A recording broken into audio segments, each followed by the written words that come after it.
अस्सलाम वालेकुम। आज मैं आपको कुल्फ़ा पिस्ता आइसक्रीम बनाने की रेसिपी बताऊंगी। बहुत ही मज़े की बनती है, ज़रूर ट्राई करके देखिएगा और कमेंट करके मुझे ज़रूर बताइएगा कि आपको ये रेसिपी कैसी लगती है। तो चलिए स्टार्ट करते हैं। यहाँ पर मैंने 1.5 लीटर दूध लिया है जिसको हम बॉईल करेंगे और हम इसका पानी थोड़ा सा खुश्क करेंगे, गाढ़ा होने देंगे। तो हम लो फ्लेम से इसको खुश्क होने देंगे। तो यहाँ पर आप देख सकते हैं दूध में उबाल आना शुरू हो गया है। तो अब हम इसके अंदर चीनी डालेंगे। 1 कप बड़ा भरकर हम डालेंगे चीनी, और साथ ही इसके अंदर हम फ्लेवर के लिए डालेंगे इलायची पाउडर। तो 2 अदद हमने इलायची ली है जिसको हमने इस तरह से तोड़ लिया है, ये हम इसके अंदर डालेंगे और इसे हम अच्छे से मिक्स करेंगे और मज़ीद हम दूध को पकाएंगे। अच्छा, दूध को बाहर गिरने से बचाने के लिए हम चम्मच बीच में ही रखेंगे ताकि दूध उबल के बाहर ना गिरे, और इसको हम मज़ीद पकाएंगे। तो यहाँ पर आप देख सकते हैं दूध जो है हमारा गाढ़ा होना शुरू हो गया है। तो इस टाइम पे हम इसके अंदर डालेंगे ब्रेड स्लाइस। तो हम इसमें खोए वगैरह का इस्तेमाल नहीं कर रहे हैं, हम ब्रेड स्लाइस से ही इसको गाढ़ा करेंगे। तो ये हमारे पास ब्रेड स्लाइस है, साइड हमने निकाल लिए हैं, इसे हम तोड़ के डालेंगे इस तरीके से। तो 4 अदद हम ब्रेड स्लाइस लेंगे,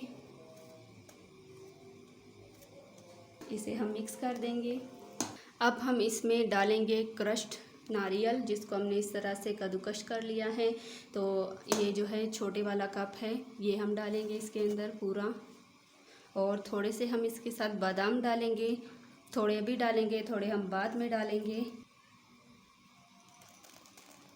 और थोड़े से हम पिस्ते डालेंगे इसके अंदर, थोड़े से अभी डालेंगे, थोड़े बाद में। और इसको हम मिक्स कर लेंगे।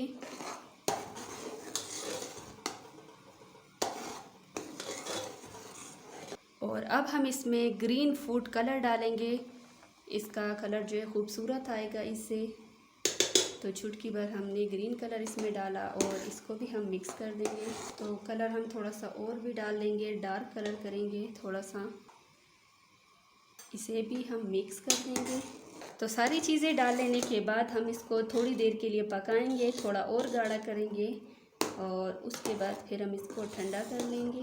अगर आप मेरे चैनल पर नए हैं तो प्लीज़ चैनल को सब्सक्राइब करें, बेल आइकन को प्रेस करें ताकि मेरी नई वीडियो की नोटिफिकेशन बर वक्त आपको मिल सके।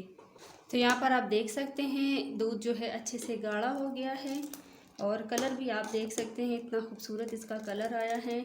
तो अब हम चूल्हा बंद कर देंगे और इसे अच्छे से ठंडा करेंगे।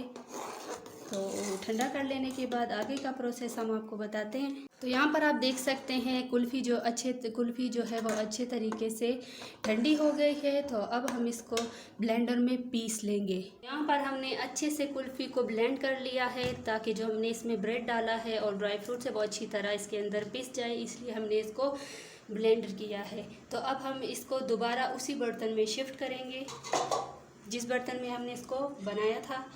तो ये वही बर्तन है, इसको हम शिफ्ट कर देंगे इसके अंदर दोबारा से।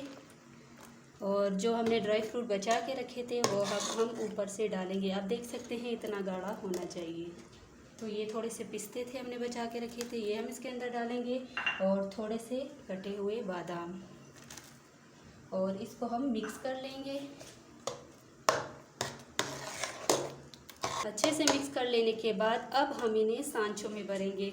तो आप जो है इसके कोई भी एयर टाइट कंटेनर में रख सकते हैं, इसको फ्रीज कर सकते हैं, या फिर आप जो है इस तरह के आइसक्रीम के सांचे भी ले सकते हैं, आप उसमें भी ये जमा सकते हैं।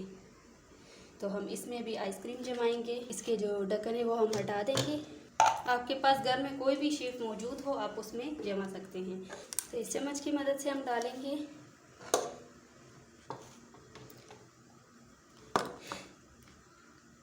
तो इस तरीके से हमने सांचों में कुल्फ़ी भर ली है। तो कुछ जो है हम इसके अपने ढक्कन लगाएंगे और कुछ जो है मैं इसमें डंडे लगाऊंगी।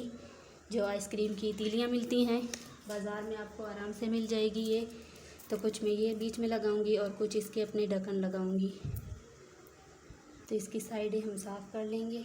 तो इसे मैं ओवरनाइट के लिए इसी तरह फ्रिज में जमा दूंगी। तो इसे अब हम फ्रीज़र में रख देंगे और जब जम जाए तो तब हम आपको इसका आखिरी लुक भी दिखा देंगे।